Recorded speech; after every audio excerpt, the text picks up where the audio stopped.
Well, this video is for the Dawnguard. Well, welcome back everyone. Jay here, and I'm about to go through the Dawnguard Questline. Now, I've kind of always said that this has been up there with one of my favorite questlines, so it's kind of time to review it and see how great it really was. This video was originally supposed to come out next month, but I decided to do it a little early instead due to a few things that came up. So, how do we start this questline? And how do we join the Dawnguard? Well, when we hit level 10, we can of course meet a orc named Durak who recruits us to Dawnguard. Then of course we can head down to Fort Dawnguard and meet a man named Izorn who sends us to Dimhollow Crypt. I mean, our character just could be a vampire or anything else, but no, he seems like extremely trusting to a stranger he just met. So, what's at Dimhollow Crypt? Well, the vampires are looking for something, because that something turns out to be a woman named Savannah, and also we ran into Muffins, the spider's old drinking buddies. Yeah, for those of you who are wondering about that, I have named a spider Muffins my Golden Claw video, and it's just fun to joke about every spider being acquainted with him. So, yeah, moving on. So, of course, we take Savannah back to Castle Valkahar and meet her dad, who turns out to be Lord Harkon, and he kind of offers us to turn us into a vampire. This is actually where the questline splits in two. We can either join the Valkahar clan and stick it to Izon because we don't like being told what to do, or we could be good and kind of help save Skyrim. I mean, there's people like Sven and Fandel who kind of sabotage each other to get with someone else. That's, like, why save Skyrim? Maybe Alden was right. Okay, yeah, kidding. Yeah, we decide to reject Harkon. This, of course, gets him all upset, and he writes a song about us. Then, of course, he kicks us out of Castle Valkahar, which is, okay, Fort Dawnguard was better in any other way. Well, of course, going back to Fort Dawnguard, it becomes very obvious that we need additional support, as the vampires have pretty much tried attacking Fort Dawnguard. This prompts Izran to send us to recruit a few people, Gunmar and Serene, who later give us the quest to recruit Florentius. But of course, with those two on the Dawnguard side, what's next is that we get to meet with Serana again, and she kind of decides to tell us that, yeah, her dad is kind of wanting to destroy, like, the sunshine. So maybe he was behind that build to make sure that daylight savings isn't a thing anymore. I guess that would make perfect sense. And of course, in order to stop him, we need to find Auriel's bow. Of course, we don't know what that is, but the Elder Scrolls know where that is. We don't know where the Elder Scrolls are either. Okay, what about Moth Priest? I said we don't know where he is either. Okay, is there like anything that we can find in this game without having to ask someone where or what it is? Well, of course, the answer is no, but Urag, a member of the College of Interhold, knows where the Moth Priest could be. He also knows a guy who knows where the Elder Scroll is. But of course, we're focused on Moth Priest. And we, of course, save him from the vampires who kind of, then take him back to Castle Valkahar. It's like the vampires just kind of thought to themselves that, yeah, maybe we should just kind of keep him in his cave just in case the Dawnguard come after us.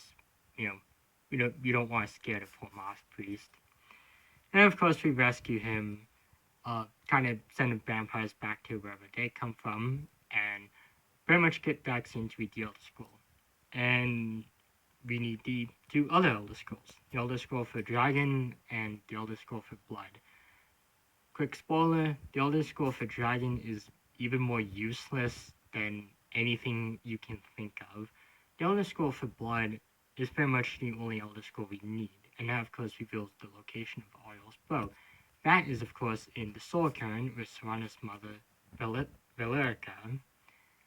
So of course we head to Castle Valkahar, where she apparently has been hiding, which is a really bad hiding spot. Like, Your husband wants to use the Elder Scrolls to pretty much kill everything on Tamriel. Well, none. So why are you hiding in Castle Falkenhall? Like, what's next? You're just gonna kind of give him a GPS that tells you exactly where you are, just in case he wants to borrow the Elder Scroll?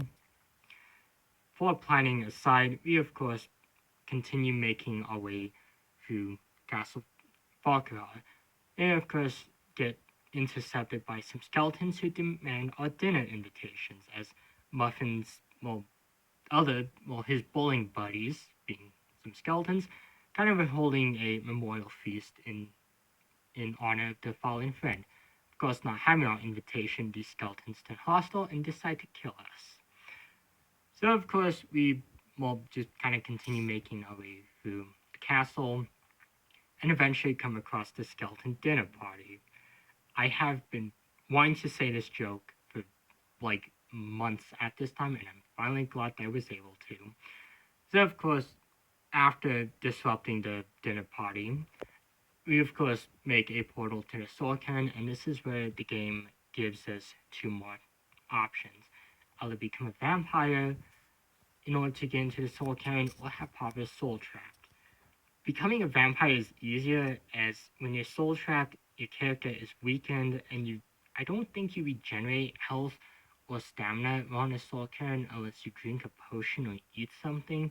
So becoming a vampire is a little easier in my opinion, but then of course you still have to get cured.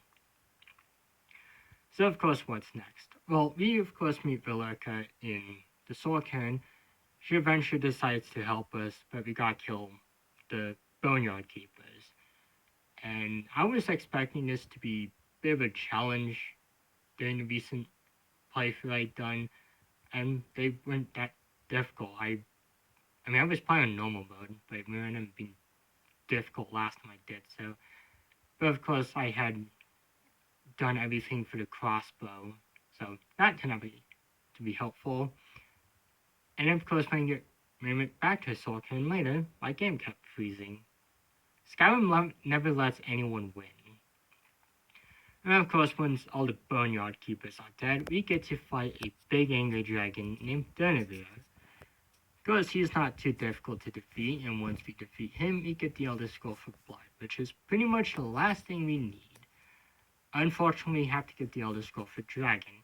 Now, I've kind of stated what you have to do in order to get this one in my main questline playthrough, but the TLDR is that you gotta go through Athlund and then through Blackreach in order to get this scroll. This scroll is completely useless in this DLC, and I don't know why they have it in this DLC. Once you have all three scrolls, you of course talk to Daxian, who sends you to the Ancestor Glade because he went blind because he read through the Elder Scroll a little too early. The Ancestor Glade has the draw knife, and this is exactly where I got the name for my second channel from, because you have to surround yourself in moths in order to read the Elder Scroll. They don't have you do this in the main quest line, they just have you read it at the time mood. I don't think they explain why you can read the Elder Scroll for Dragon, and I don't care if this is a nitpick, this is how you get enjoyment by complaining about the game. I think this is how anyone gets enjoyment from the game. So of course, once we learn the location of Oriel's bow, it is time to head to Darkfall Cave, which is a nightmare to get through. Of course, that eventually leads to this place called the Forgotten Vale, where we of course gotta go kill this one guy's brother, because yeah, hey, that's just the most normal thing to ask someone you just met. Of course, in return for killing Archcreate Bertha, we of course get Oriel's bow and all out to confront Harkon. Of course, it's from Bertha that we learn about the tyranny of the sun, that it was Bertha who created it because he felt that Akatosh, Oriel is the elven version of Akatosh. He felt that Oriel had turned his back on him because he got infected, and just decides that he just wants to destroy the world, I guess. And of course, with Oriel's bow in our grasp, we're allowed to kind of rally up the Dawnguard and take the fight to the Valkyrie clan. and it's kind of a climactic fight. I'm not joking. The final fight with the Valkenhard clan is actually pretty interesting. But that's pretty much it with the Dawnguard side. I'll be covering the vampire side next. So, what are my thoughts on this? Well, honestly, the Dawnguard DLC, well, Questline, is obviously my favorite questline in the entire game. There's so many great moments that came from this DLC, and it really is so fun to get to play through this one whenever I start a new Skyrim playthrough, and it's always one of the things I look forward to the most. And honestly, I hoped that I was able to do it justice in this video. And, well, of course, next time I'll be covering the other side and probably one of my least favorite quests, the Valkenhard side. So until then, goodbye.